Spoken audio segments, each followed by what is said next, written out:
todos.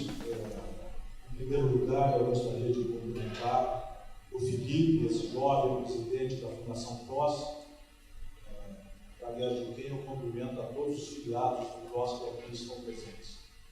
Gostaria também de cumprimentar o deputado Gastão, que nos introduziu, e ele se lembrou muito de José Alencar. Este mês, José Alencar completaria 88 anos de idade, agora em outubro, e ele de fato faz muita falta, deixou muitos bons exemplos, e eu costumo dizer que quase tudo que eu sei, eu aprendi com ele. Eu digo quase tudo porque eu não posso atribuir a ele os erros que eu cometo. Então, as coisas certas que eu faço é graças aos ensinamentos dele. E talvez, senadora Zenaide, a senhora conheceu bem José Alencar. O ensinamento mais importante que ele nos deixou foi um ensinamento que ele recebeu do meu avô, que tive a oportunidade de conhecer, porque ele faleceu antes de eu ter nascido, quando o papai estava saindo de casa, mais ou menos, com 13 anos de idade, para trabalhar numa cidade. Hoje parece próxima, mas à época, obviamente, isso é 44, as distâncias mesmo pequenas, eram muito longe, né?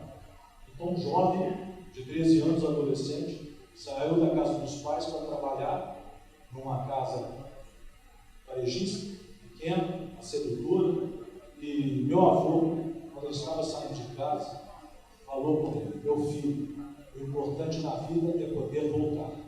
E o papai, na hora, entendeu que o vovô estava querendo dizer a ele que se ele tivesse algum sucesso, que ele podia voltar para a casa dos pais. Mais tarde, ele veio compreender o verdadeiro significado daquela missão, que era: meu filho, se comporte por onde quer que você passe, sempre podendo voltar de cabeça erguida. E ele nos ensinou isso a vida toda, de maneira que é uma homenagem muito bonita, deputado Gastão, que o senhor fez a ele. Muito obrigado. Nesse ano, nesse mês, ele estaria completando 88 anos, e de fato a memória dele a gente sempre se lembra com carinho e com muito respeito, graças aos ensinamentos. A pessoa do deputado Gastão, eu cumprimento a todos os outros parlamentares do PROS aqui presentes. Não posso deixar de cumprimentar o Gustavo Pires, ex-presidente do PROS em Minas. Fizemos uma campanha junta, companheiro. Ele tem ali até fotos no celular, a gente, nas caminhadas por Minas Gerais, na verdade, Gustavo. Então, um grande prazer estar aqui com você. A pastora Cida, presidente do PROS Mulher, e especialmente os dois companheiros. Eu tenho a honra e o privilégio de estar aqui numa posição de poder ouvi-los, porque eu vim mesmo aprender com esse jovem, o Eduardo Moreira, que tem um trabalho maravilhoso sobre desigualdade e pobreza no Brasil, né? Um engenheiro super bem formado, vitorioso, que resolveu estudar talvez as causas verdadeiras pelas quais o Brasil não alcança o verdadeiro riqueza nacional, né? E é graças a essa desigualdade, graças à pobreza, que eu acho que infelizmente o Brasil não alcançou ainda o verdadeiro patamar que lhe cabe no Conselho das Nações. E obviamente eu não posso deixar de fazer para a senadora Zenaide Maia um agradecimento especial. Senadora Zenaide, que era grande amiga também de José Alencar, e José Alencar, assim como eu sou cidadão honorário norte-rio-grandense. José Alencar também era cidadão honorário norte-rio-grandense e ficava muito orgulhoso de ser chamado o 4º senador do Rio Grande do Norte. Ele era senador por Minas Gerais, mas muitos falavam que ele era o 4º senador do Rio Grande do Norte, e isso o orgulhava muito. E de fato é um estado que eu cheguei lá quando eu tinha 18 anos e aprendemos a respeitar, a admirar, a aplaudir, principalmente pelo povo do Rio Grande do Norte, tão bem representado pela senadora Zenaide. E ela vai me permitir, pelo nosso querido amigo secretário Jaime Calado, este grande também norte-rio-grandense, homem público, que tem desempenhado um papel fundamental no governo de Fátima, de maneira que é uma honra enorme estar aqui com vocês hoje. Me pediram para falar um pouco sobre o papel da iniciativa privada, especialmente no setor produtivo, no desenvolvimento nacional. E eu vou me permitir, veja bem, vocês não precisam ficar preocupados, não, que eu não vou ler isso tudo, não, só vou ler alguns tópicos desse trabalho. Né? Eu fui colhendo algumas informações para poder passar informações atualizadas para vocês e, obviamente, recorri à entidade clássica que eu tive a honra de presidir, que é o IED, o Instituto de Estudos para o Desenvolvimento Industrial. Uma entidade muito respeitada, que representa industriais brasileiros, né, e que tem estudos muito ricos a respeito do papel da indústria, principalmente da indústria manufatura, para a formação do PIB brasileiro, para o crescimento nacional, para as iniciativas de inovação, para a qualidade de trabalho oferecido aos brasileiros e brasileiras. E eu recorri a algumas anotações do IED, por isso que vocês não reparem, é um pouco maçudo o material, mas é porque tem muitos gráficos, eu vou só discorrer sobre cada um dos gráficos. Mas antes disso, tendo em vista o momento que nós vivemos no Brasil, eu vou me permitir, usando uma definição do Manual Básico da Escola Superior de Guerra, lembrar quais são, de fato, os objetivos nacionais permanentes. Eu vou ler para não cometer nenhum deslize.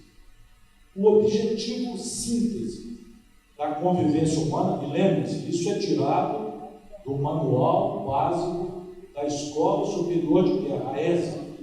O objetivo síntese da convivência humana é, em qualquer época ou lugar, o bem comum, valor máximo a ser alcançado. Aquele objetivo síntese, todavia, pode ser reduzido a dois macro-objetivos que nele se contêm e que representam, ao mesmo tempo, dois critérios segundo os quais podem ser referenciados quaisquer objetivos nacionais. De um lado, a segurança. Por outro lado, há que se atualizar, renovar e inovar valores, gerando objetivos de engrandecimento, aprimoramento e progresso da nação como um todo e de cada indivíduo, o que se contém na expressão desenvolvimento. O manual prossegue e define desenvolvimento, que deve ter como referência a valorização do homem e, portanto, o objetivo final de todo o processo desenvolvimentista deve ser o aumento do bem-estar e da justiça social. É preciso não perder de vista que o homem deve ser o principal beneficiário do processo, pois nenhum esforço de desenvolvimento será justificável se não levar em conta a dignidade humana. Eu estou lendo o Manual da Escola Superior de Guerra. E, infelizmente, nestes tempos em que temos cerca de 12 milhões de desempregados, quase 40 milhões entre subempregados, nos choca, de certa maneira, que a sociedade brasileira não veja que o trabalho é aquilo que, uma das atividades que mais dignificam o homem e que, portanto, deve ser, obviamente, o objetivo número 1 de qualquer política econômica. Até porque, o que é economia? Economia é meio, são os meios econômicos para se alcançar o quê? Objetivos que são sempre sociais. Afinal de contas, o único objetivo social permanente, síntese, é o bem comum. Não? E neste momento de desemprego, de subemprego, de desempregados por desalento, é chocante que não só a sociedade, como como, em alguns casos, autoridades não põem esta preocupação como ponto fulcral, como ponto central de qualquer política econômica. Obviamente, me foi pedido que eu falasse sobre o papel da iniciativa privada e do setor produtivo em especial, nisso que, para mim, é o fator principal, que é gerar oportunidades de trabalho para os brasileiros e brasileiras, o que vai trazer dignidade para todos. Não é? Cabe aos empresários, obviamente, uma parcela de responsabilidade na construção de um país próspero, soberano, que tenha crescimento e prosperidade, levando ao caminho da justiça e da paz. Obviamente, para o país avançar e buscar os elevados objetivos sociais, é necessário um ambiente favorável, com atualização e simplificação de diversas legislações, em especial a previdenciária, a tributária. É necessário infraestrutura moderna e competitiva, segurança jurídica, e é essencial, e José Alencar não cansava de nos lembrar disso, a disponibilidade de recursos para investimentos a custos compatíveis com a atividade produtiva.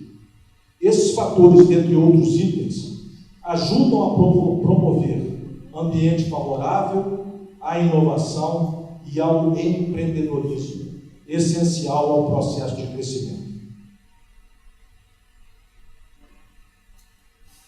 Por que eu e meus companheiros do IED atribuímos o fato do Brasil ter, de fato, deixado de crescer nas últimas 3 décadas e meia? Né? É verdade que tivemos alguns momentos de grande crescimento. Né?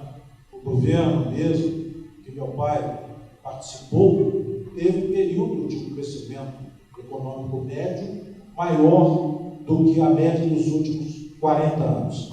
Mas, em geral, desde os anos 80, o Brasil tem crescido pouco, cerca de 2,2% ao ano em média. Quando, no período imediatamente anterior, o Brasil ostentou a maior taxa de crescimento anual composta do mundo. Nós crescemos durante quase 50 anos a uma taxa de 7,4%, que nos levou de uma economia pobre para uma economia de renda média. E o que aconteceu depois disso? A indústria perdeu o dinamismo. E por que eu vou me referir à indústria? Primeiro, porque é o meu setor. E, portanto, eu tenho mais legitimidade, mais conhecimento para falar dele. Mas não é só por isso. A indústria no sistema produtivo, ela é importante porque o desenvolvimento econômico e o desenvolvimento industrial caminham juntos, como indica a história de todos os países avançados. Uma razão para isso é que a indústria estabelece um sistema interligado de geração de valor e de progresso tecnológico que transporta para além de suas próprias fronteiras. A indústria cria novos produtos, os quais criam bens de consumo e novos métodos e meios de produção para si própria e para os demais setores da economia, produzindo ganhos de produtividade. As inter-relações da indústria com outros setores são tantas e tão profundas que as linhas divisórias entre a indústria moderna e os setores de serviços e agropecuário estão cada vez mais difusas. Para produzir, a indústria demanda muitos produtos agropecuários e serviços, além de produtos industriais. O dinamismo da indústria se retroalimenta. 60% de seus insumos vem da própria manufatura. A manufatura também difunde crescimento. consome 68% do total produzido pelo ramo extrativo e 53% no caso da agropecuária. Por isso mesmo, o crescimento industrial está estreitamente correlacionado com o crescimento do PIB como um todo. Quanto maior o dinamismo da indústria, maior o crescimento do PIB. Ainda que o crescimento do PIB não seja o único indicador de prosperidade, é também um indicador importante. Obviamente, outros indicadores, eu acho que o Eduardo vai tocar num dos mais importantes, que é a desigualdade, também cumprem papel fundamental e devem ser olhados. Não é? A indústria, mesmo em um contexto desfavorável, continua sendo um dos setores que mais investe em inovação. E no momento em que vivemos, com o advento da robótica, da inteligência artificial, é muito importante que o país invista em inovação. E no Brasil, segundo os dados mais recentes da Fintech, a indústria responde por mais de 73% do gasto empresarial em pesquisa e desenvolvimento. No Brasil, a indústria de transformação responde por 13% do emprego total. Um pouco mais do que a sua participação no PIB, que hoje é da ordem de 12%. Já foi muito mais. Mas o mais importante, ela é dos grandes setores da economia o mais formalizado. Não é? A indústria formaliza o emprego, o que também dá garantias ao trabalhador. Além disso, o nível de salário médio da indústria é superior ao dos demais setores da economia. Este é mais um indício da melhor qualidade do emprego industrial. E, finalmente, e eu acho que isso é um dos problemas que hoje faz com que a indústria esteja sofrendo como está e tenha perdido o seu dinamismo, a indústria é a grande responsável pelo financiamento do Estado. Ela representa mais de um quarto, na verdade 27,2% do total dos tributos federais, mais ICMS arrecadados, quando ela tem uma participação no PIB de apenas 12%. Já tendo tido mais de 27% há poucas décadas atrás. O peso da tributação sobre a indústria se torna ainda mais chocante quando a gente vê a desproporção, como ele é desproporcionalmente elevado em relação a outros grandes setores da economia. A carga de impostos pagos pelo setor industrial corresponde a algo como 45% do PIB industrial. Por efeito de comparação, o comércio corresponde a 36% do PIB do comércio, serviços em geral 23%, construção 14% e agropecuária e extrativas 6,7%. 6,7% do PIB da agropecuária e da indústria extrativa é pago em impostos.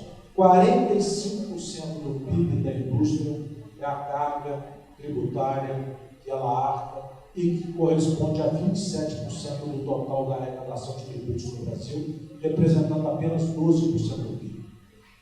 No momento que estamos discutindo potencial reforma tributária, importantíssimo, que faça com que o nosso sistema tributário seja simplificado, faça com que os impostos deixem de ser cumulativos, reduza ou elimine a regressividade de nossos impostos, é imprescindível que nossos parlamentares também se preocupem um pouco com o setor industrial brasileiro e nos retire esse peso enorme das costas, de maneira a permitir que a indústria volte a ter o dinamismo que já teve no passado e, com isso, possa elevar o PIB e possa, principalmente, gerar postos de trabalho de qualidade.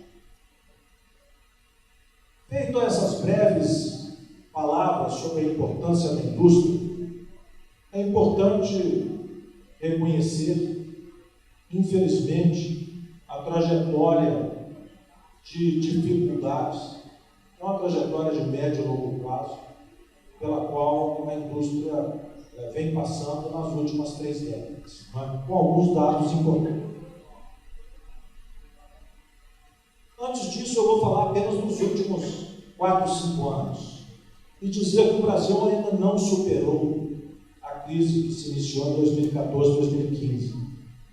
Em julho de 2019, ou seja, poucos meses atrás, 2 meses atrás, o nível de produção da indústria brasileira permanecia ainda 18% abaixo do mesmo valor em reais de maio de 2011, a despeito da recuperação tímida que se iniciou em 16 e 17. Na verdade, 17 e 18.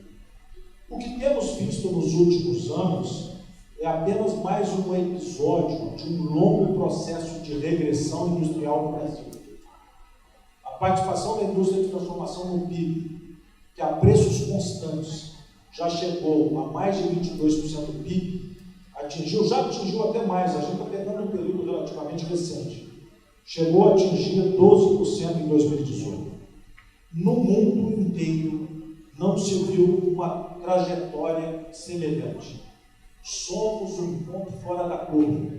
Muitos economistas tentaram dizer, uma vez que a economia chega a certo desenvolvimento, é natural no processo que se deu o nome de desindustrialização, no que se refere a um encolhimento da indústria de manufatura em relação ao PIB. É verdade, vários países de renda média de renda mais alta, tiveram esse mesmo queda de participação da indústria de manufatura no seu PIB. Mas no Brasil, essa desindustrialização é certamente muito precoce e muito mais violenta e acelerada do que em qualquer outro país do mundo. Dentre os países com maior regressão industrial, o Brasil é o país emergente na situação mais grave, apresentando um declínio da indústria de transformação como percentual do PIB dos mais intensos e dos mais rápidos. Esse é um destacado fator a limitar o crescimento do PIB per capita no Brasil, tendo em vista tudo que eu já falei, com dados, com informações a respeito da importância do PIB, da indústria no PIB brasileiro. A regressão industrial no Brasil está associada à desintegração de cadeias produtivas pelo aumento de insumos e componentes importados.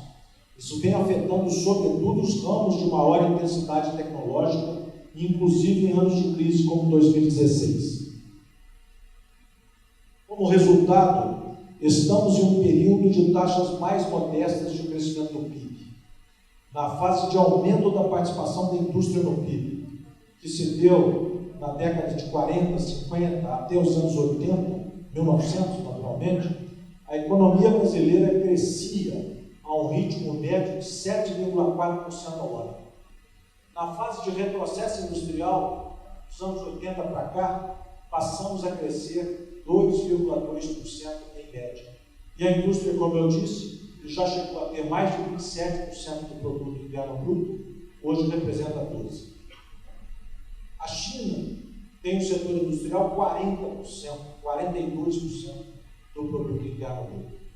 E continua com a sua indústria sem perder participação relativa, apesar de ter o PIB, a paridade de poder de compra, já maior do que os Estados Unidos. Ou seja, a China, que já é hoje a maior economia do mundo, usando a paridade capacidade de poder de compra, não a PIB absoluta, ela tem ainda no setor industrial o seu principal motor de desenvolvimento e crescimento. Diante desta trajetória, a participação da indústria no emprego formal também tem declinado e alcança hoje cerca de 15% do total do emprego no Brasil e é a maior, como eu disse, dos setores brasileiros, setor primário, secundário, terciário, com maior formalidade dentro dos grandes setores da mão de obra. O retrocesso da indústria na economia brasileira foi compensado pelo aumento da participação, obviamente, dos segmentos de serviço. O problema é que, em geral, os segmentos de serviço têm uma baixa produtividade e uma baixa qualificação profissional.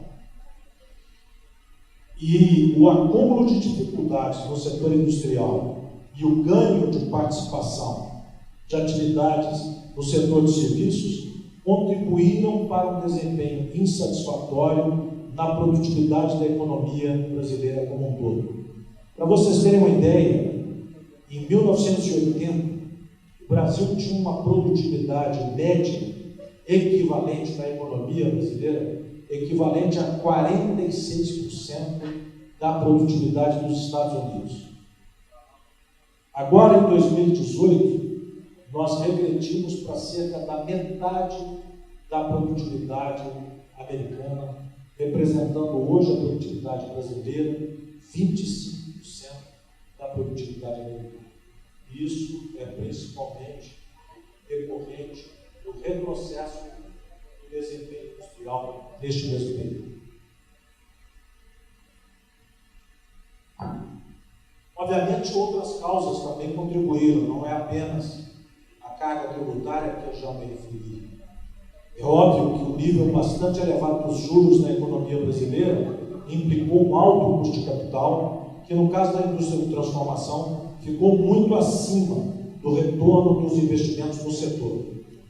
O resultado foi o desincentivo ao investimento industrial, cuja participação nas inversões totais da economia só se reduziu a partir de 2008, ou seja, desde 2008 que o investimento, a taxa bruta de formação de capital fixo pela indústria tem caído em relação ao total da taxa bruta de formação de capital fixo no Brasil, que já é baixa, né? Nós estamos agora em torno de 15% de taxa bruta de formação de capital, quando na verdade precisaríamos ter mais de 20% para podermos crescer a taxas mais elevadas, e mesmo assim a indústria, neste período em que o investimento na economia caiu, o da indústria caiu ainda mais em função de que o retorno do investimento industrial é muito menor do que o custo de capital médio praticado no Brasil nesses últimos anos. Outro indicador que a gente não pode deixar de lembrar, que expressa as dificuldades enfrentadas pela indústria brasileira, é o recuo dos produtos manufaturados na pauta exportadora do Brasil. Mas para não ficarmos apenas nos pontos, vamos dizer, preocupantes, eu gostaria de dizer para vocês que tem solução e, apesar dessas últimas 3 décadas de encolhimento, a indústria brasileira ainda ocupa papel relevante no setor industrial mundial, né? A indústria brasileira continua figurando entre as 10 maiores do mundo, com 1,8% do valor total industrial mundial. É verdade que houve queda da nossa posição ocupada, mas ainda assim a indústria brasileira ela tem salvação e ela pode contribuir em muito para a geração de trabalho que vai levar aos objetivos nacionais e ao principal objetivo, que é o bem comum. Para isso, eu gostaria de listar aqui, enumerar aqui, algumas das ideias que nós do IED defendemos como instrumento de fazer com que a indústria volte a ter um dinamismo e volte a ser o motor do desenvolvimento brasileiro. Em primeiro lugar, é preciso que nós criemos condições para a absorção de tecnologias emergentes na revolução industrial, a chamada indústria 4.0, em curso em nível mundial, e também asseguremos certo protagonismo no desenvolvimento dessas inovações. O governo da Alemanha é um bom exemplo a se seguir. Olha que é um dos países que tem a indústria de manufatura mais pujante do mundo. E ainda assim, o governo alemão, que é um governo extremamente conservador, né? Vamos nos lembrar que Angela Merkel, a chanceler, há muitos e muitos anos, fez um programa muito importante de apoio do Estado alemão à indústria 4.0, para que o setor industrial da Alemanha continue sendo o motor de desenvolvimento da Alemanha.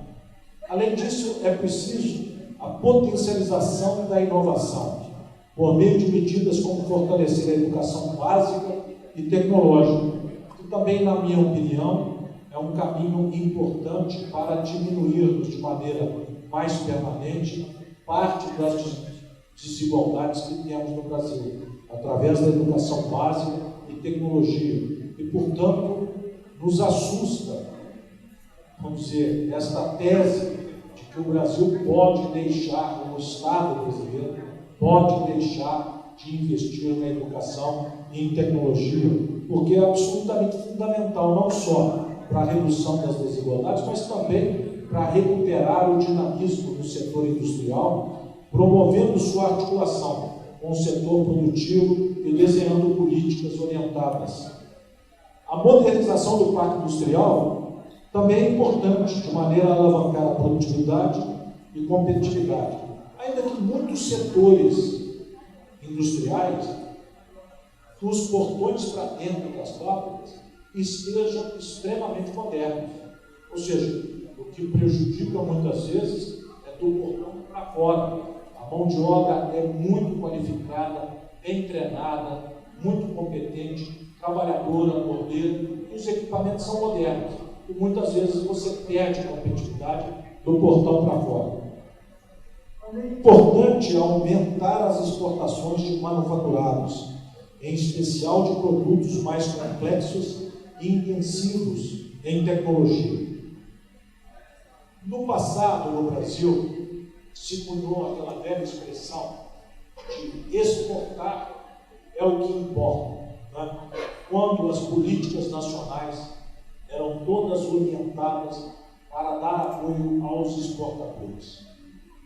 É verdade que hoje o Brasil precisa se integrar nas cadeias mundiais de valor, mas isso não significa que a gente deva inverter este slogan, que foi da década de 70, para um slogan que é o contrário. E hoje muitos falam que importar é o que exporta. E eu acho que a gente pode importar bens manufaturados, pagando valores cada vez mais altos por esses bens manufaturados, e ficarmos apenas na exportação de commodities, que são importantíssimas para a economia brasileira, e nós todos temos que aplaudir e apoiar esses setores, mas são bens cujos preços não são formados por nós, são preços formados no exterior, que são commodities. E, portanto, nós não temos nenhum controle sobre o nosso destino. E, na verdade, deveríamos até procurar, que é o quinto ponto que o IED preconiza, agregar valor a atividades que, reconhecidamente, o Brasil apresenta forte vantagem comparativa, a exemplo da agropecuária. Ao invés de exportarmos soja e grãos, por que não exportarmos óleo ou farelo? Ou por que não irmos à frente e exportarmos de fato proteína animal? Não é? Mais e mais, já exportamos muito e estamos crescendo, mas graças a episódios como a gripe suína na China, que é passageiro, por mais que dure, vai chegar um ponto que vai ser resolvido. De novo, a produção de carnes e proteína animal nesses países consumidores vai voltar a crescer e o Brasil vai ter um problema sério de preços e, portanto, de mercados para exportar. Portanto, é importante que a gente possa agregar valor e, principalmente, desenvolver um mercado interno que absorva a produção nacional. Obviamente, para que os resultados dessa estratégia sejam potencializados, é importante o equacionamento de distorções sistêmicas que há muito rondam a economia brasileira. É verdade que atualmente, mas é bem recente, o nível de juros básicos do Banco Central, a Selic, ela está próxima a alcançar padrões internacionais. Mas também é verdade que os spreads bancários, do mesmo modo que a Selic caiu, eles cresceram, ou no mínimo se mantiveram em patamares proibitivos para a atividade produtiva. E isso é um problema que precisa ser equacionado. Talvez nós tenhamos hoje uma chance única, porque a proliferação de fintechs, dessas startups de base tecnológica que acossam grandes empresas do setor financeiro, pode ser uma solução desde que não sejam abafadas por regras regulatórias que as impeçam de crescer. Diversificação dos mecanismos de financiamento da economia. É fundamental dar apoio a essas fintechs, estimular mais o mercado de capitais de maneira a reduzir o custo de capital, principalmente para o setor produtivo nacional. E também para o consumo. A atração de investimentos em infraestrutura é absolutamente essencial, porque a nossa infraestrutura ainda precisa de muitos investimentos estes que nós temos toda a tecnologia para fazer.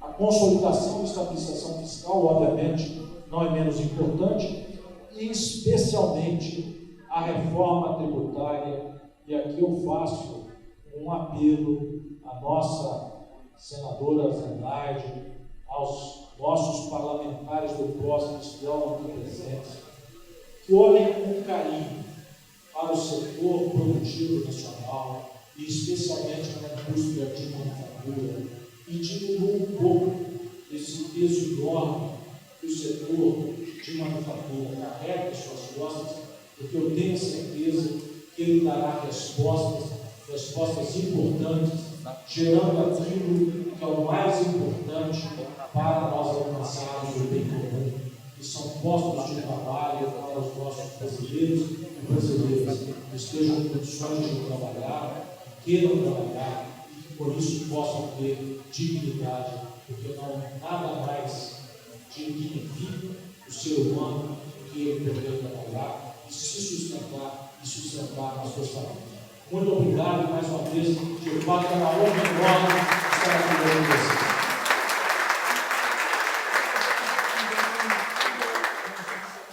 Boa tarde a todos. Na verdade, quero parabenizar o IBE, presidente da nossa fundação, agradecer também ao nosso presidente nacional do PROS, Elvito Júnior, a dona Cida, nossa presidente, a mulher, e o deputado estadual de Brasília, sou do PROS nacional, também faço parte da fundação, e sou assistente social de formação acadêmica, mas também filho de pequenos comerciantes. Minha família milita no comércio público federal já desde o início de Brasília. Estou tendo a honra, a satisfação de estar acompanhando a senadora Zenaide, especialmente a Comissão de Assuntos Sociais, uma área que eu me identifico muito pela formação acadêmica.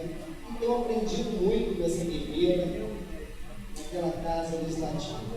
Tive uma convivência com o seu irmão também, com a Gaciel. E, na verdade, eu queria trazer aqui uma reflexão, uma indagação para os nossos convidados, porque quando criança eu vi muito os pequenos comércios da família e em alguns momentos de dificuldade que os comércios enfrentavam, eu criança atrás do balcão, eu via em momentos de crise meu pai tendo que demitir uma hora um colaborador, a crise permanecia, demitia outro colaborador, outra hora a crise não passava, o comércio não vendia, demitia outro colaborador, até que ficava meu pai, minha mãe e os filhos administrando aquele pequeno comércio, e que em algum momento esse comércio se fechou. E hoje eu vejo ali no Congresso Nacional, na atualidade, dizendo que reformar a Previdência é uma solução. E eu me lembro da história desses comércios e vi, entendo que não é uma solução. A solução é aumentar a renda, melhorar a economia. Vejo que a solução é diminuir a burocracia para os empreendedores, é a reforma tributária. Mas me parece que não há um interesse, há algo implícito que não se deixa aprovar a reforma tributária para gerar emprego, renda e desenvolvimento. Porque hoje estou tentando diminuir o custeio da Previdência, mas eu me lembro do comércio. Se não tiver emprego, não tiver geração de renda, logo vai chegar a segunda reforma da Previdência, depois a terceira reforma da Previdência, porque o Estado não arrecada, porque não investiu nos empreendedores, na indústria, na geração de renda. Eu queria ouvir dos nossos três convidados, deste grande empreendedor que eu admiro muito, a história de como vocês começaram o empreendimento de vocês, vindo lá do balcão, chegando onde vocês chegaram, ouvindo a nossa senadora, esse jovem que hoje resolveu conhecer também o outro lado, o lado do sofrimento da base, de conhecer não só nos livros. Eu queria ouvir de vocês isso. Não estão invertendo a agenda do país? Era para se fazer primeiro a reforma tributária para gerar emprego, renda, do que dizer que existe um falso Estado quebrado, que não está quebrado coisa nenhuma, um Estado rico, nação rica. Tudo que se planta dá nesse país. Eu queria ouvir vocês trazendo essa pequena reflexão do comérciozinho lá do meu pai, qual o tempo, os dias de hoje que estamos vivendo. Obrigado. Eu acho que é só para reforçar o que você falou, e de fato você tem toda a razão. Um país que tem 8 milhões e meio de quilômetros quadrados, 8 mil quilômetros de litoral, e se considerarmos mar territorial, nosso território cresce mais de 40% as áreas territoriais. A verdadeira Amazônia azul. Um país que tem 210 milhões de pessoas, trabalhadoras, dedicadas, pacatas, cordeiras. Um país que tem uma insolação, como o Eduardo destacou, que permite uma fotossíntese de dar inveja a todos os países do mundo, que as nossas terras agriculturais podem produzir 2, 3 safras por ano, sem necessidade, inclusive, de irrigação artificial, com chuva natural. Um país desse não é um país viável, é um país rico. Né? E é uma pena que a gente não esteja conseguindo dar a todos os nossos irmãos brasileiros um pouquinho dessa riqueza, o que só faria crescer a riqueza do nosso país. Mas é uma questão, como o Eduardo, como a senadora Zenaide colocou muito bem, políticas públicas que induzam a redução de desigualdades e que permitam que o Brasil cresça como um todo, como uma nação, beneficiando a todos. Não é acabando com a desigualdade, até porque não existe. Isso não existe. Cada um de nós nasce com as suas aptidões, com as suas capacidades, mas é diminuindo a desigualdade que vai fazer com que o país consiga, de fato, ser muito mais do que rico, ser verdadeiramente desenvolvido. Prosperidade com justiça social.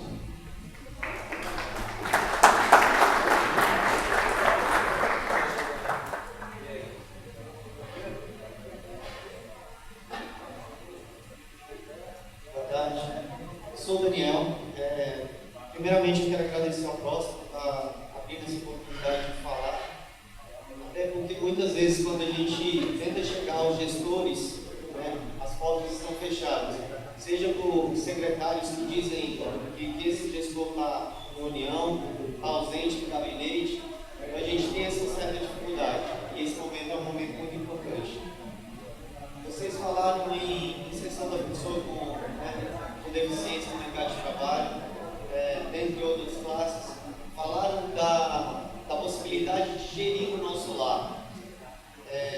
Vocês, economistas, empresários, da parte da indústria, sabem que a realidade é diferente do que é muitas vezes pregado. Nós temos uma lei que obriga as empresas com um certo número de funcionários a contratar pessoas com deficiência, ou até mesmo as indústrias. E essas empresas e indústrias contratam simplesmente pelo fato da cota. Então eu quero saber de vocês o que vocês têm em mente para melhorar essa situação, onde pessoas qualificadas, formadas, com estudo, que vocês falaram, não, tem que ter estudo, tem que ter a melhoria ali da questão onde a pessoa vai ser capaz. Somos capazes. Então, o que vocês têm em mente para não só pagar o salário mínimo para a pessoa ficar ali naquele BPC, no LOAS, na aposentadoria, e sim realmente ganhar um salário digno pelo currículo que ela tem e não só por uma cota. Então, o que seria feito para melhorar essa questão de cota, de realmente colocar a pessoa para trabalhar, não por uma obrigação de lei, e sim como uma capacidade, não por uma limitação física.